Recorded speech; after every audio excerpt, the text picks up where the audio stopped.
Chemistry class 10th chapter 9 chemical equilibrium. पहला question है define chemical reaction. Chemical reaction क्या होते हैं, इसे डिफाइन करना है।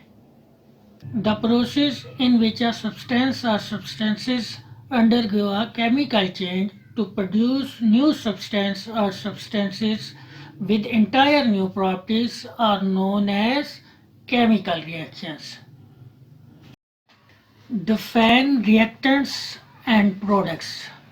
इसका आंसर है रिएक्टेंट्स और प्रोडक्ट्स को आपने डिफाइन करना है। तो रिएक्टेंट्स और प्रोडक्ट्स को आप कैसे डिफाइन करेंगे? In a chemical reaction the substances that combine are called reactants and the new substances formed are called products. In a chemical reaction, the substances that combine are called reactants and the new substances formed are called products. इसे आप general reaction से समझ सकते हैं कि reactants क्या होते हैं। फर्स्ट सपोज कर लें एक केमिकल रिएक्शन है A प्लस बी, रिएक्शन की एरो डालनी है और क्या है C प्लस। तो इसमें रिएक्शन में क्या कंबाइन हो रहा है और क्या बन रहा है? तो कंबाइन क्या हो रहा है ए प्लस बी। तो ऊपर आपने डेफिनेशन में पढ़ा है कि substances that combine are called reactants. तो ये कंबाइन हो रहे हैं और जो न्यू सब्सटेंसेस बन रहे हैं वो ये हैं, ठीक है ना। तो इसे हम क्या कहेंगे? प्रोडक्ट्स। तो जो कंबाइन होते हैं वो कहलाते हैं रिएक्टेंट्स और जो न्यू बनते हैं वो क्या कहलाते हैं? प्रोडक्ट्स। ठीक है। क्या क्वेश्चन है define reversible and irreversible reaction. या फिर क्वेश्चन ये हो सकता है right difference between irreversible and reversible reactions. कि रिवर्सिबल और इरिवर्सिबल रिएक्शन की तारीफ करें या फिर रिवर्सिबल और इरिवर्सिबल रिएक्शन में फ़र्क बताएं। तो पहली हेडिंग इसकी बना लें इरिवर्सिबल रिएक्शन। इरिवर्सिबल रिएक्शन क्या होते हैं? The reactions in which the products do not recombine to form reactants are called irreversible reaction. The reactions in which the products do not recombine to form reactants are called irreversible reaction. ऐसे reaction जिनमें product दोबारा combine होकर reactant नहीं बनाती उन्हें कहते हैं irreversible reaction. और इसे रिप्रेजेंट किससे करते हैं?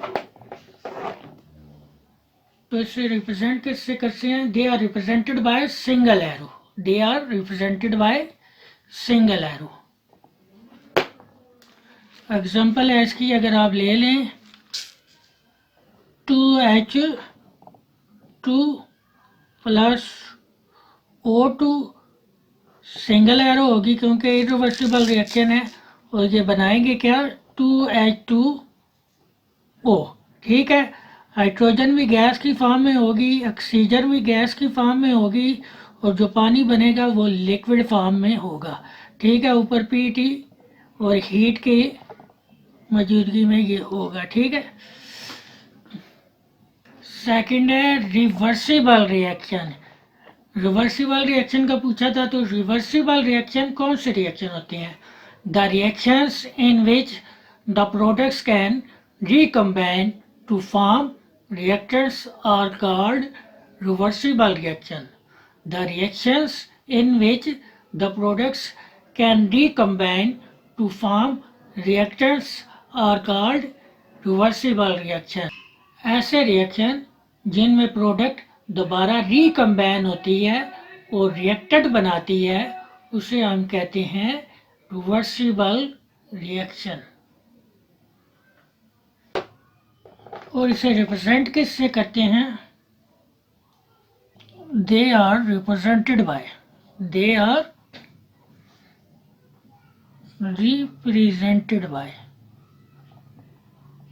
Double headed arrow. They are represented by double headed arrow. इसकी एग्जांपल देख लें। एग्जांपल इसकी क्या है,